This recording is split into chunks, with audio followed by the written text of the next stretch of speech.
150 recipients receive assistance from the head of state, Tuan Yang Terutama TYT yang di-Pertuan Negeri Sarawak Tun Pehin Sri Abdul Taib Mahmud.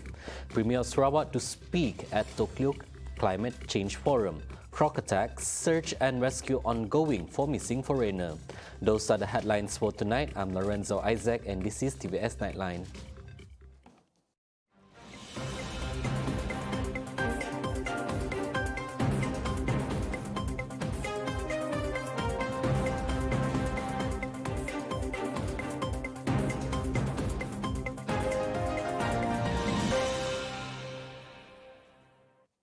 A total of 150 recipients receive assistance from the head of state, Tuan Yang Terutama TYT yang di-Pertuan Negeri Sarawak Tun Pehin Sri Abdul Taib Mahmud at a tea ceremony in conjunction with the Sarawak's Governor's 86th birthday celebration. 100 recipients was from the Social Welfare Department JKM, while 50 others received assistance provided by the Ragat Foundation.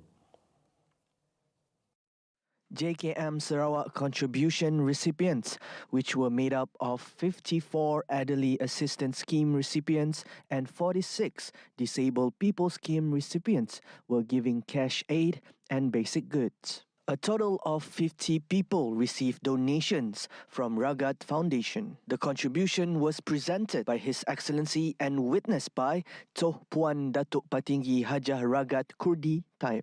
At the same time, the ceremony, attended by 500 attendees, was also graced with the ceremony of cutting the yellow rice by His Excellency. Also present during the ceremony were the Premier of Sarawak, Datuk Patinggi Tan Sri Abang Johari Tun Openg, and his wife, Puan Sri Datuk Ama Jumaini Tun Tuanku Bujang. Other notable guests included the three Deputy Premiers, Datuk Ama Douglas Ugah Embas, Datuk Ama Awang Tengah Ali Hassan, and Datuk Seri Dr. Sim Kui Hian. Sarawak Legislative Assembly Dun Speaker Datuk Ama Muhammad Asfia Awang Nasar and State Secretary Datuk Ama Muhammad Abu Bakar Marzuki were also present during the ceremony.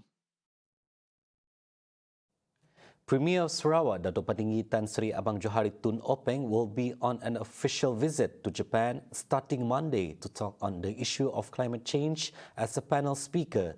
The Premier's office said in a statement that Abang Johari will be sharing his views with other international speakers at the forum entitled Time to Act to further accelerate viable decarbonisation efforts.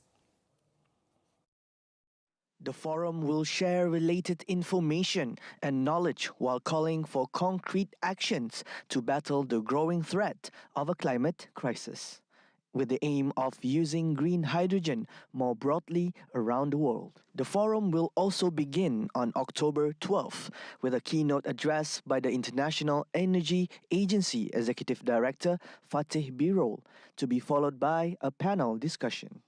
Also involved in the forum are Tokyo Governor Yuriko Koike, Australia's New South Wales Premier Dominic Perrottet, Los Angeles Mayor Eric Garcetti, India's Ambassador to Japan Sanjay Kumar Verma, and Kawasaki's Heavy Industries Limited Chairman and Hydrogen Council Co-Chair Yoshinori Kanehana.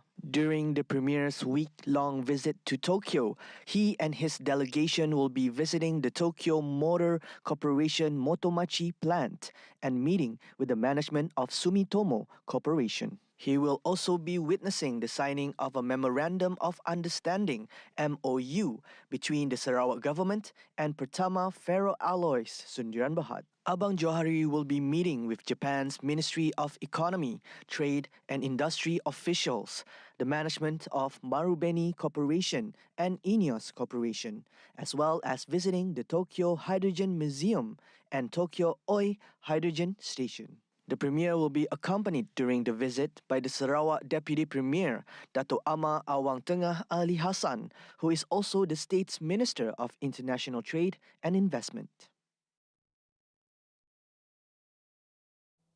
A search and rescue operation has been launched to locate an Indonesian man who was reported missing after he was believed to have been attacked by a crocodile while fishing near an palm oil plantation in Merapu, Lawas today. The missing man was identified as Juma Misi, 30 years old. Limbang Fire and Rescue Department Bomba Chief Awangku Muhammad Hazmin Awang Zainal said a team of 9 personnel from Lawas Fire Station was deployed to the scene after they received a call from Lawas District Police Headquarters at 8:57 a.m. According to the information obtained, the victim had gone fishing with his friend at Sungai Merapu around 7 a.m. The victim was said to have fallen into the river and went missing after he was believed to have been attacked by a crocodile. Awangku Muhammad Hazmin said the search for the victim was carried out within 1 kilometer radius of the location where the victim was said to have been attacked by a crocodile using the open water surface searching method on a rescue boat. As of Sunday afternoon, the victim has yet to be found. Also joining in the operation were the police and some 30 villagers.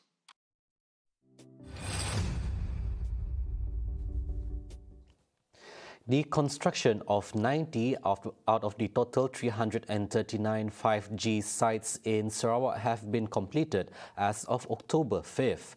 According to the Minister of Communication and Multimedia, Tan Sri Anwar Musa, the construction sites in Kuching, Bintulu and Miri are expected to be completed fully by the end of 2023. He added that 5G usage will be the catalyst to carry out Sarawak's agenda in the digital economy. He said this at a press conference after the handing over ceremony of Peranti Siswa at the Teachers Education Institute IPG Sarawak campus on Sunday. At the function, more than 500 students from various institutions received the tablets. Anwar said that his ministry was committed to continue providing the devices to students and aim to distribute 80% of the devices by the end of November. The government will follow through with its agenda to eradicate illiteracy amongst the people in Malaysia. According to the Minister of Rural Development, KPLB, Datuk Hasbi Habibullah, KEMAS is an agency set up under his ministry to increase adult literacy in the country, among other purposes. The Limbang Member of Parliament, MP, said the literacy education classes version 2.0 and literacy education for adult skill classes provide opportunities to the illiterates in society, especially in rural areas, to gain knowledge and benefit from them. Program seperti ini KEMAS telah memberikan ruang dan peluang kepada masyarakat bersama-sama menimba ilmu pengetahuan dan memanfaatkannya. Dengan cara ini juga dapat menaikkan semangat mereka habis kita dalam menjalani kehidupan seharian dan secara tidak langsung pembangunan ilmu kerohanian dan modal insan dalam masyarakat kita pada hari ini. Hasbi added that KEMAS is determined in its program to teach the publics regardless of their backgrounds, as long as they understand and accept the program's objectives. Saya mengharapkan agar KEMAS dapat berusaha untuk melahirkan pemimpin tempatan dalam aktiviti-aktiviti di bawah unit pembangunan komuniti yang dijalankan agar mereka berupaya merancang, melaksana dan mengurus program keagamaan dan pembangunan modal insan yang dijalankan di kampung-kampung, rumah-rumah panjang serta dapat membuat perubahan dari segi sikap dan kehidupan serta sosioekonomi masyarakat luar bandar agar dapat dipertingkatkan. Saya juga yakin dengan komitmen tinggi yang diberikan oleh KEMAS dapat memberikan tumpuan kepada usaha pembangunan sumber manusia yang lebih menyeluruh melalui kelas pendidikan non-formal serta pendidikan seumur hidup melalui kelas bina insani. The Limbang MP said the program can make things easier for the community as it trains them on how to solve simple mathematics, find solutions, and make reading a family activity.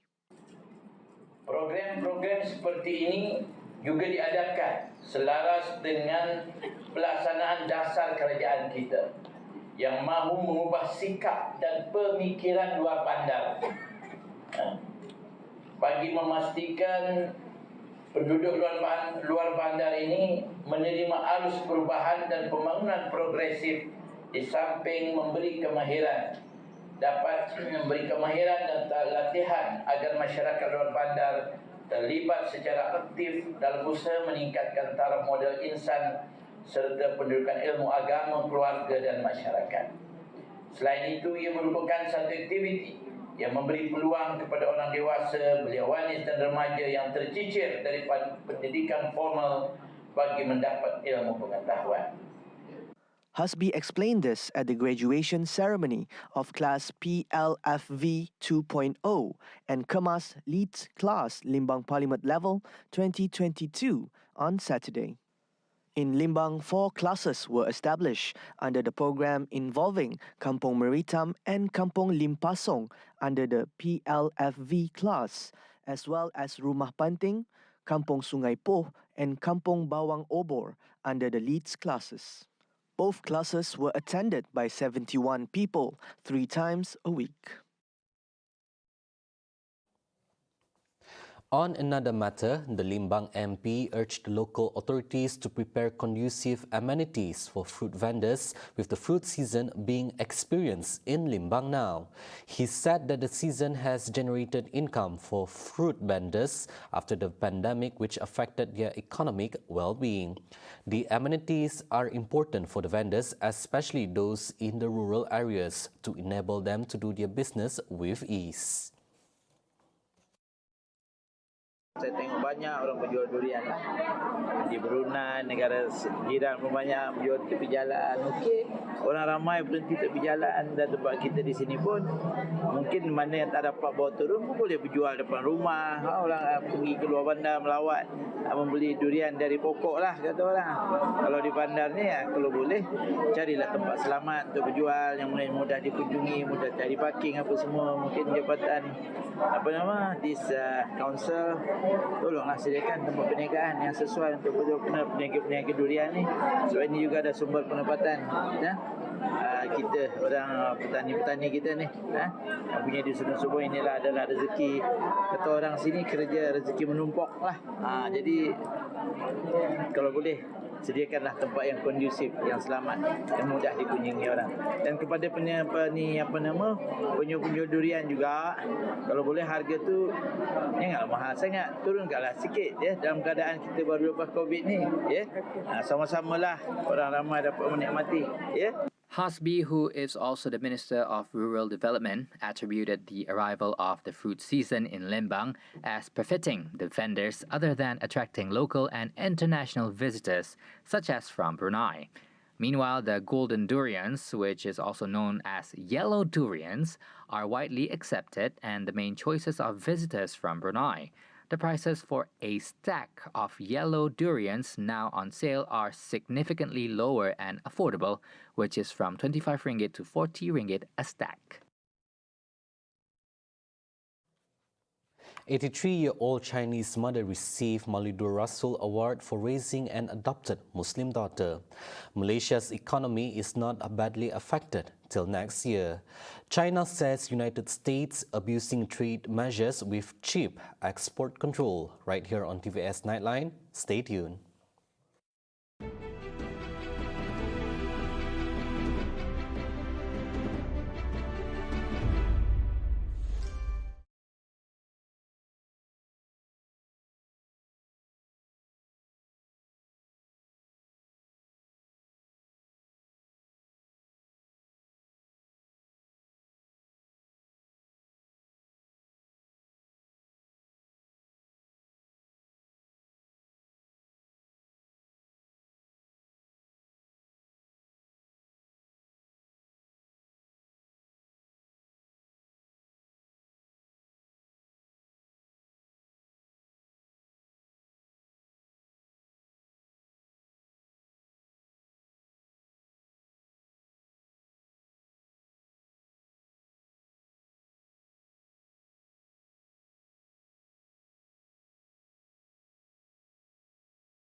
Welcome back. Chi Hoi Lan, a retired Chinese kindergarten teacher, received the 2022 National Maulidur Rasul Award for her selflessness in bringing up her Muslim adoptive daughter according to the Islamic faith. The 83-year-old Chi also earned the Ibu Sejati Keluarga Malaysia Icon Award. She had single-handedly raised her 20-year-old daughter, Rohana Abdullah, since she was only 2 months old and cared for the young girl, although they belong to different religions. Rohana is the daughter of an Indonesian woman who worked at Chi's kindergarten, but she was left behind when her mother was forced to return to her country. Rohana was awarded with the Malaysian citizenship after her case was taken up by the Prime Minister, Datuk Seri Ismail Sabri Yaakob, in April. Yang di-Pertuan Agong Al-Sultan Abdullah Riayatuddin Al-Mustafa Billah Shah presented the awards at this year's National Maulidur Rasul celebration held at the World Trade Center on Sunday. When she was met by reporters after the event, she replied that she was ecstatic to receive the awards. Prime Minister Datuk Seri Ismail Sabri Yaakob expressed confidence that the Malaysian economy will not be badly affected compared with other countries, although there is a global economic slowdown. Ismail Sabri said his confidence brews from the fact that Malaysia is able to sustain its economic situation after the positive growth shown this year. He cited the country's positive GDP of 8.9% in the second quarter of 2022, compared with 5% in the first quarter of 2022. The Prime Minister said for the first half of 2022, FDI registered was 41.7 billion ringgit, compared with 23.3 billion ringgit during the COVID-19 pandemic. KDNK kita jauh lebih baik daripada negara-negara lain. Kalau saya sebut negara China, 0.4%, Amerika Syarikat 1.6% dari segi pertumbuhan, Korea 2.9%, Eropah 4%, Singapura 4.4%, Indonesia 5.4%, manakala Filipina 7.4%. Bermakna kita jauh lebih baik daripada negara lain. Ismail Sabri said a number of indicative economic factors registered good performance, especially the Purchasing Managers Index or PMI, which exceeded expectations, that is 50.3%. The arrival of tourists increased to 3.2 million from January to July 2022. The Prime Minister said through the increase in economic revenue, the government was able to table the budget 2023, which proved to be the highest in history with a budget of 373.3 billion ringgit that focused on the welfare and well-being of the people and the business community. Angka-angka yang saya tunjukkan tadi jelas menunjukkan ekonomi kita bertambah baik walaupun berdepan dengan ketidaktentuan pasaran dan juga ekonomi dunia akibat daripada konflik yang berlaku antara Rusia dan China dan Ukraine. Rusia dan Ukraine. Dari segi kadar inflasi kita 4.7% berbanding dengan negara lain. Euro 9.1%, Amerika Syarikat 8.3%. Bermakna inflasi kita jauh lebih baik berbanding dengan negara-negara lain. At the same time, he added that the government will continue to ensure the well-being of the people if given a chance to continue administrating the country in the future. Religious and racial polemics have reduced since the Malaysian family concept was introduced more than a year ago, says Datuk Seri Ismail Sabri Yaakob. The Prime Minister said with the positive development, the government could focus on recovering and developing the country's economy post-COVID-19, and the people also can pay more attention to improving their lives. Saya lihat sehingga hari ini, setahun lebih setelah gagasan ini diperkenalkan, kita sudah kurang mendengar polemik tentang agama, tentang kaum dan sebagainya. Rakyat boleh menumpukan perhatian kepada meningkatkan ekonomi. Negara boleh menumpukan kepada membangunkan ekonomi dan memulih dan membangunkan ekonomi. Touching on the political instability at the beginning of his administration, the Prime Minister said that the situation was a priority for him to resolve at the time, as it also affected the country's economy. At the same time, he said the situation between MPs from the government bloc and the opposition was also seen to be improving, as it was easy to agree to make several amendments to the federal constitution, such as the Constitution Amendment Bill No. 3 on the provisions that prohibit members of parliament from switching parties. A total of 681 fibre optics points of presence (POP) will be built in Sarawak within 3 years. According to Communications and Multimedia Minister Tan Sri Anwar Musa, the initiative involving an allocation of 1 billion ringgit would benefit more than 73,000 premises, including residential houses. According to Anwar, the letter of acceptance (LOA) for the POP construction project was given to a local company in the state on October 6th. He said the effort was taken by the federal government as it understood the situation where many areas in Sarawak were still in dire need of high-speed fixed broadband networks and services.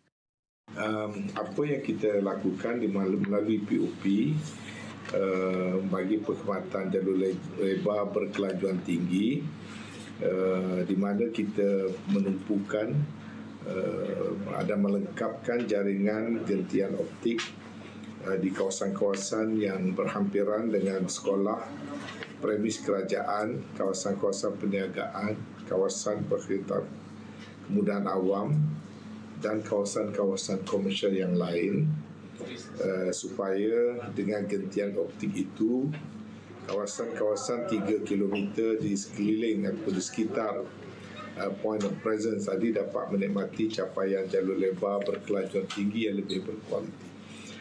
In total, 4,323 POP have been planned to be built under the 12th Malaysian Plan or 12 MP in areas near rural schools, including 47 POP for industrial areas. At least 430,300 premises will receive high-speed broadband services when the project is completed by the end of 12 MP in 2025.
Now on to some global affairs.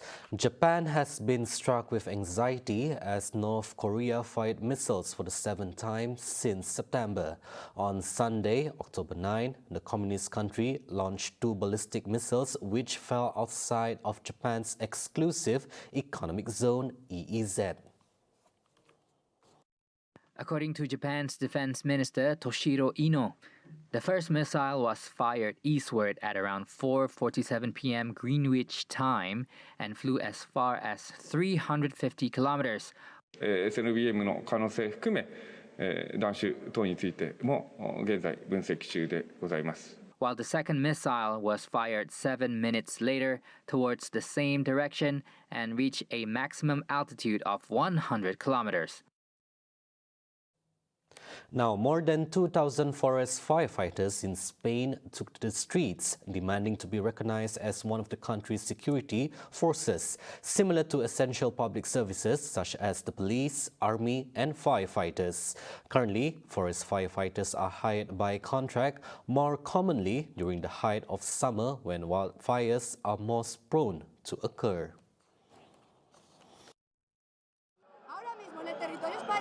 Estamos contratados como peones de la caza, como conductores, como jardineros. No puede ser. Somos bomberas y bomberos forestales. Y además, no esto lo hacemos por justicia, porque somos un servicio público para la sociedad. Y con los incendios que están viniendo y que sabemos que van a venir, somos un efectivo para la seguridad nacional. O sea, somos un servicio público y queremos de nuestras administraciones que se nos reconozca, que se nos respete, que se nos dé la categoría y de la creación de un estatuto de bomberos y bomberas forestales ya. Estamos hoy aquí, pero no vamos a parar. Esta marea de fuego no la vamos a parar. Va a seguir continuando hasta que consigamos nuestros derechos. Protesters bagged the ground using fire beaters, a symbolic move by the forest firefighters in the hope that the authorities will notice that they face occupational hazards that could threaten their lives, especially for those in their 60s still in service. Porque es una profesión muy dura en la que una persona no puede estar a pie de llama, digamos, en primera línea de fuego con los 68 años. Por eso reivindicamos que a los 60, como cualquier bombero en todo el mundo, se jubila a los 60 años. Another protester, Cristobal Landines, who is now in his late 50s, explicitly told the press that the Spanish authorities should stop belittling the amount of work forest firefighters have put into manage and control wildfires that had ravaged the country in the past months. According to the data from the European Union's Joint Research Center, Europe recorded its second largest wildfires, which affected countries such as Spain, Italy, and France, causing thousands to evacuate their homes, which are now burned to ashes.